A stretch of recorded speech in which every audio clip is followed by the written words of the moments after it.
Previously, we went over some of the terminology relating to Eagle. Today, we will be discussing libraries and parts. Libraries are where parts are stored. Eagle already has several libraries, but you may also need to use libraries that are on your team's GitHub. Parts themselves are made up of a symbol, footprint, and device. The symbol is what you will see when you add the part in your schematic, and is how you will label the pins on your part that correspond to the actual electrical connections.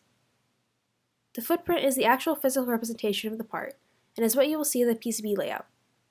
This all comes together in the device, where the symbol and the footprint are put together so the schematic can be translated into the board layout later on. Now, we are going to go into the details of how we will make a part. To demonstrate this, we're going to be making a voltage regulator. First, we will open a library and add a symbol, naming the regulator with a specific part number. If you're creating a more general part, the name should be specific enough to where it can be distinguished from another part. Now we will begin to add the pins, which is what the wires are connected to in the schematic. Here is where you want to look at your datasheet for a pinout. Based on the datasheet, place as many pins as you need and name them based on the names given in the pinout.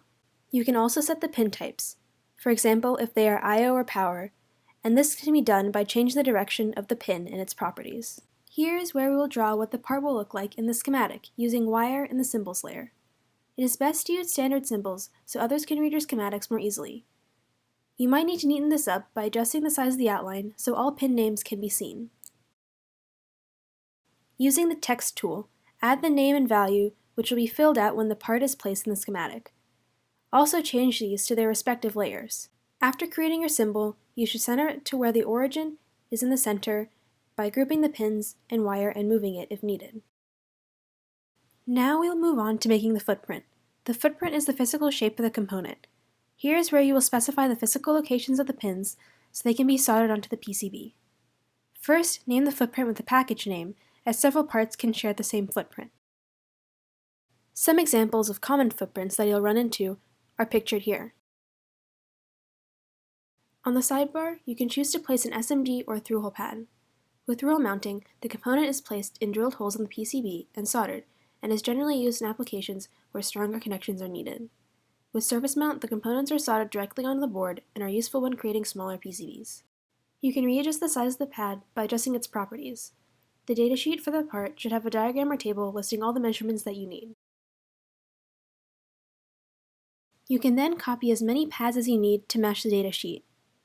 You also need to use the datasheet to calculate the exact position of the pad from its center. You'll then rename these pads with the pin numbers also given in the datasheet.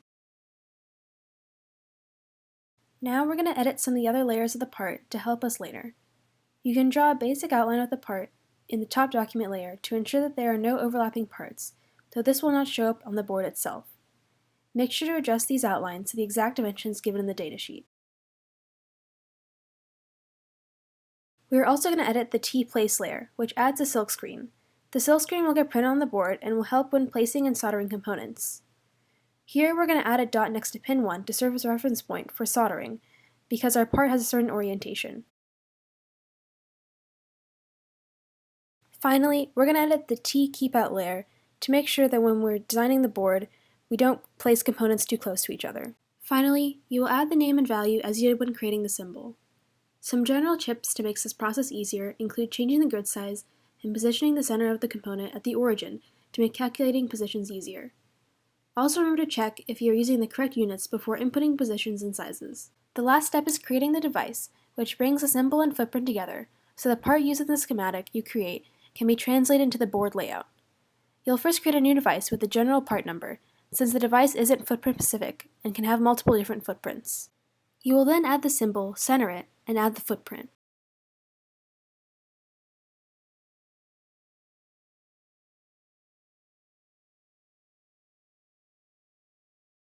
Next, add the prefix to match the component type by clicking the prefix button.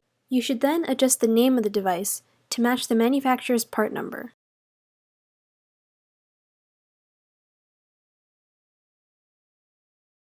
Then, while referencing your datasheet, connect the pin names to their corresponding pads.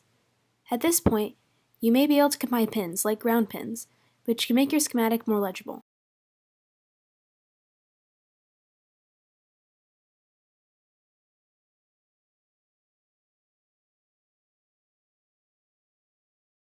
It's also good practice to add a description to your part so other people can know what it's for.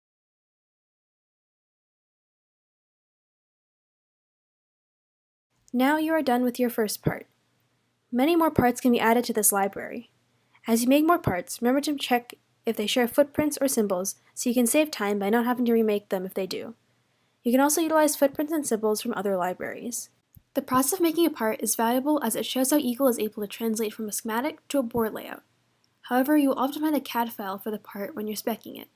For example, we are going to go to DigiKey and download the file for a different voltage regulator. Sometimes you'll have to fix the parts you download from DigiKey. A lot of this is stylistic, for example adding certain layers to the footprint, so you can find more details about this in the RoboJackets Eagle Style Guide. Now you're ready to start using all the parts you've created and downloaded. Check out our next video in our Eagle series, where we talk about using the schematic window to do this. Thanks for watching.